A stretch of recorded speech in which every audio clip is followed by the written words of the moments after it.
하나님은 이스라엘 백성들을 미혹하여 죄악 가운데로 빠뜨리게 했던 그 미디안과 싸우라고 말씀하십니다. 여러분, 싸움을 한다, 전쟁을 한다는 것은 쉬운 일이 아니죠. 힘든 일 아닙니까? 1절과 2절입니다. 여호와께서 모세에게 말씀하여 이르시되 이스라엘 자손의 원수를 미디안에게 갚으라. 그 후에 내가 내 조상에게로 돌아가리라. 모세는 가나안 땅에 못 들어가죠. 새로운 지도자인 여호수아가 세워졌습니다. 모세는 이제 모든 사명을 마치고 죽음을 기다리고 있었습니다. 그런데 하나님께서 모세에게 미디안과 싸우라고, 전쟁하라고 말씀하십니다. 여러분, 모세 입장에서 그것이 쉬운 일일까요? 어려운 일일까요? 어려운 일이죠. 또 속상할 수도 있습니다.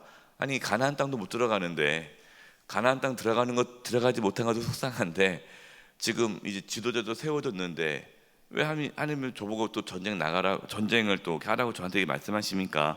저 말고 그냥 여호수아에게 말씀하세요. 저는 이제는 은퇴했습니다. 뒤로 빠지겠습니다. 나서지 않겠습니다. 이렇게 말할 수 있지 않겠어요? 그러나 모세는 끝까지 하나님 말씀에 순종하였습니다. 모세는 마지막까지 하나님께서 부르시는 그날까지 하나님께 주신 사명을 다 감당했습니다. 여러분, 우리도 모세처럼 하나님께서 부르시는 그날까지 순종할 수 있기를 바랍니다. 제가 이제 나이가 들어서요. 제가 은퇴했는데요. 제가 여건이 안 되잖아요. 저 말고 저 사람도 있는데요.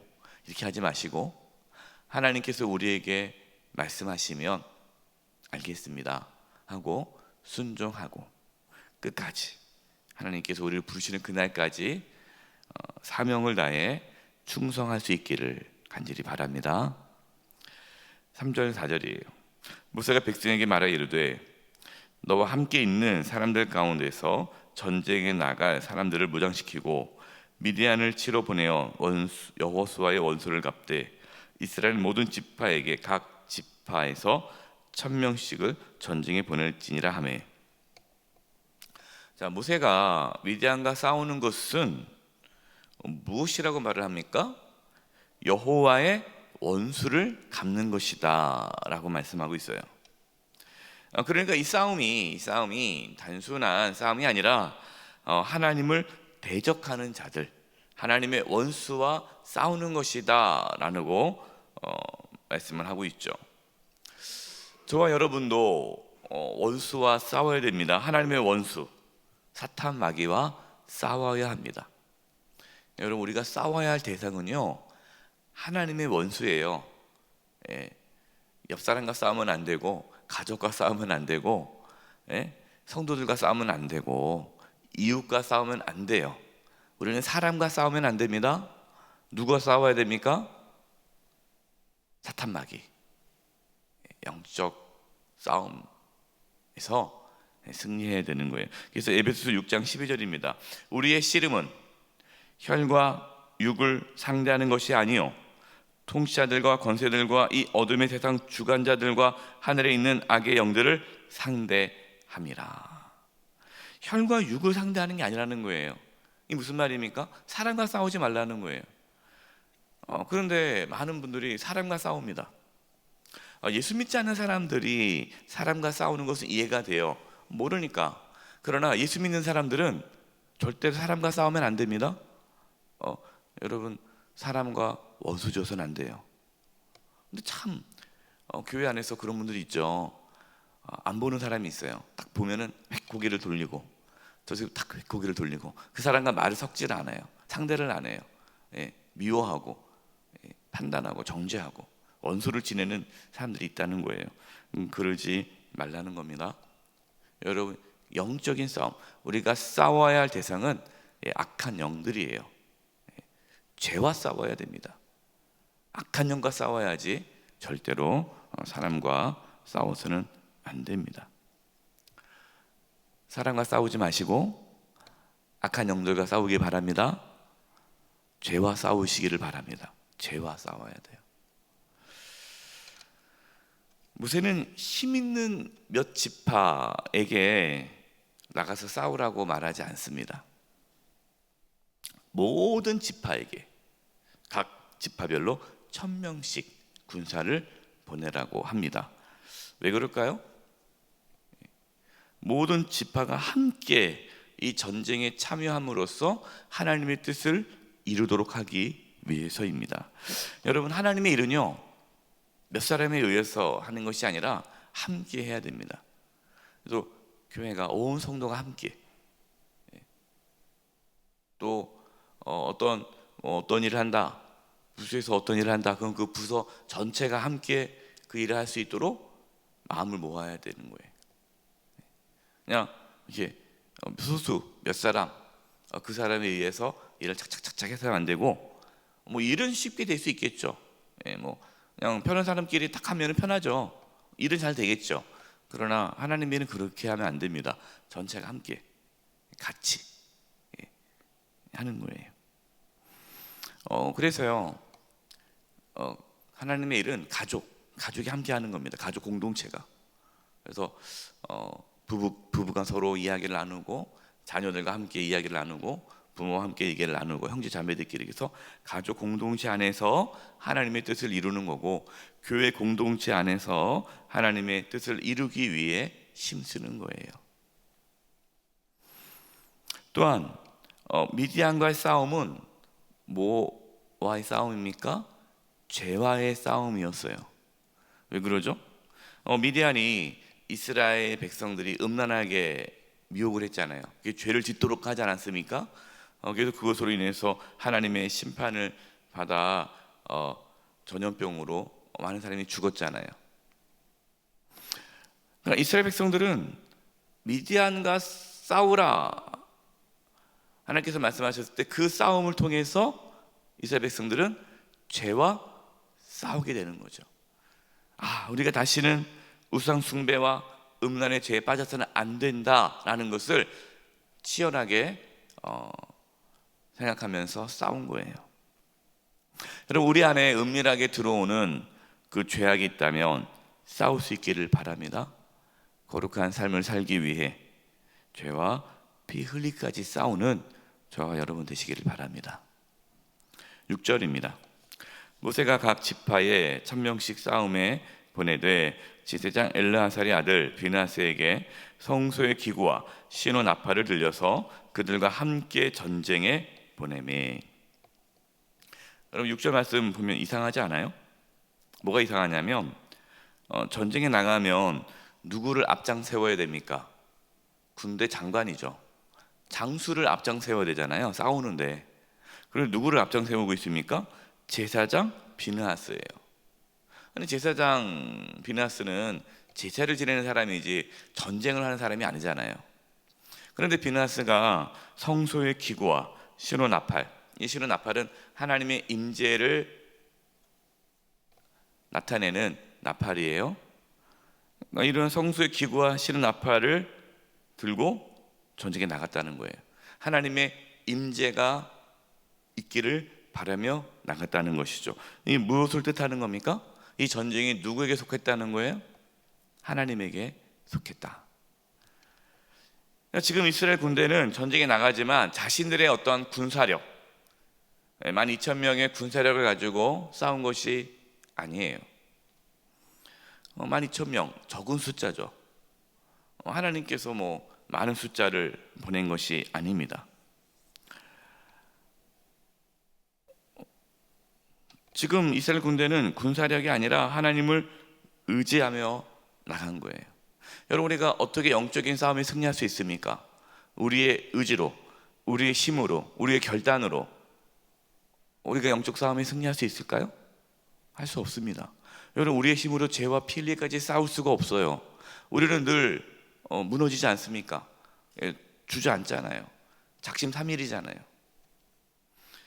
우리가 영적 싸움에 승리할 수 있는 것은 하나님의 전신갑주를 입어야 됩니다. 성령의 능력을 의지하며 나가야 돼요. 하나님의 힘으로 싸워야 되는 거예요. 저와 여러분, 성령의 충만함 가운데 성령의 능력으로 하나님의 전신갑주를 입고 영적인 싸움에 승리할 수 있기를 바랍니다. 미디안과 전쟁에서 승리를 하였습니다. 이제 이스라엘을 저주하게 하고 음란의 죄를 짓도록 미혹했던 발람 왕, 발람 왕도 이번 전쟁에서 죽습니다. 완벽하게 전쟁에서 승리하고 돌아오는데 모세가 이 싸움에서 돌아온 장군들에게 화를 냅니다. 아니, 격려해주고 수고했다고 박수를 쳐주지 못할 망정 왜 화를 내죠? 그 이유가 뭐죠? 15절 16절입니다. 모세가 그들에게 이르되 너희가 여자들을 다 살려두었느냐? 보라, 이들이 발람의 꾀를 따라 이스라엘 자손을 부올의 사건에서 여호와 앞에 범죄하게 하여 여호와의 회중 가운데 연병이 일어나게 하였느니라. 이스라엘 군대 지휘관들이 미디안 여인들을 죽이지 않고 다 사로잡아 왔기 때문에 그래요. 이스라엘을 우상 숭배와 음란에 빠지도록 미혹했던 그 미디안 여자들을 살려준 것은 또다시 이스라엘이 우상 숭배와 음란의 죄에 빠질 수 있는 그 위험을 안게 된 거예요. 여러분, 우리도 이러한 위험에 빠질 수 있습니다. 하나님의 뜻을 성취하고도 은밀히 들어온 죄의 유혹에 넘어질 수 있어요. 그렇기 때문에 여러분, 영적인 승리 이후에 영적인 교만과 또 은밀한 죄의 유혹에 넘어지지 않도록 더욱 경계해야 합니다. 하나님께 쓰임 받은 후에 타락한 자들이 적지 않아요. 목회자 중에서도 소위 성공했다, 목회에 성공했다, 교회를 크게 이루었다, 사람들에게 인정받고 이렇게 높임받는 목회자들 중에 이 사탄의 유혹에 빠져서 무너지는 목회자들이 적지 않습니다. 여러분, 눈에 보이는 것에만 신경 쓰지 말고 눈에 보이지 않는 죄의 유혹에 빠지지 않도록 깨어 있을 수 있기를 바랍니다. 전쟁에서 승리하고 돌아온 모든 군인은 정결 의식을 가져서 깨끗함을 가져야 했습니다. 오늘 이게 무슨 의미일까요? 이 공동체가 힘써야 하는 것은 거룩이라는 거예요. 여러분, 우리가 승리의 도취에서 거룩함을 잃어버리지 않도록 늘 예수님의 보혈을 의지해야 합니다. 눈에 보이는 어떤 승리, 일이 잘 되었다고 해서 거기에 도취되어서 거룩함을 잃어버리지 않도록, 세상과 타협하지 않도록 늘 거룩함을 유지하는 저와 여러분, 우리 교회 공동체, 우리 가족 공동체가 될 수 있기를 간절히 축원드립니다. 이 시간 우리 합심해서 기도할 것은요, 하나님, 우리가 죄와 피 흘리까지 싸우게 하여 주시옵소서. 우리의 싸움은 혈과 육의 싸움이 아니기에 사람과 싸우지 않게 해주시고 악한 영들과 싸우게 하여 주시옵소서. 하나님의 일을 성취하고 교만해지지 않게 해주시고 은밀한 죄의 유혹에 넘어지지 않도록 우리 교회와 우리 가정과 우리의 심령이 거룩함을 유지하게 해 주시옵소서. 우리 이 부분을 놓고 합심의 통성으로 기도하며 나가겠습니다. 하나님 아버지, 기도합니다. 아버지 하나님 도와주시옵소서. 하나님 아버지, 저희들 혈과 육에 대한 싸움이 아니요 악한 영들에 대한 싸움이라 사람과 싸우지 않게 해주시고 사람을 정죄하고 판단하지 않게 해주시고 악한 영들과 싸우게 하여 주시옵소서. 죄와 피 흘리기까지 싸우게 하여 주시옵소서. 하나님, 저희들 붙잡아 주시고 하나님, 저희 교회가 또 저희 가정이 우리 각 사람이 거룩함을 유지하게 도와 주시옵소서. 승리한 후에 어떠한 위대한 일을 한 후에 그 승리에 도취되어 하나님, 은밀히 들어오는 죄에 대해서 둔감하지 않게 해주시옵소서. 늘 깨어있게 해주시옵소서. 늘 예수 그리스도의 보혈을 의지하며 겸손히 하나님의 은혜를 구하며 나가게 해주시옵소서. 하나님의 전신갑주를 입기를 원합니다. 주여 도와주시옵소서. 하나님, 저희들 연약합니다. 늘 쓰러집니다. 죄와 필리까지 싸울 수 있도록, 영적 싸움에 승리할 수 있도록 하나님의 전신갑주를 입게 하여 주시옵소서. 성령의 능력으로 승리하게 하여 주시옵소서. 하나님, 하나님께서 주신 사명 끝까지 충성하며 순종하며 살게 하여 주시옵시며, 우리 교회가, 우리 가정이, 우리 각 사람이 거룩함을 유지하며 하나님 앞에 늘 정결케 하여 주시옵소서. 예수님의 이름으로 기도드립니다. 아멘.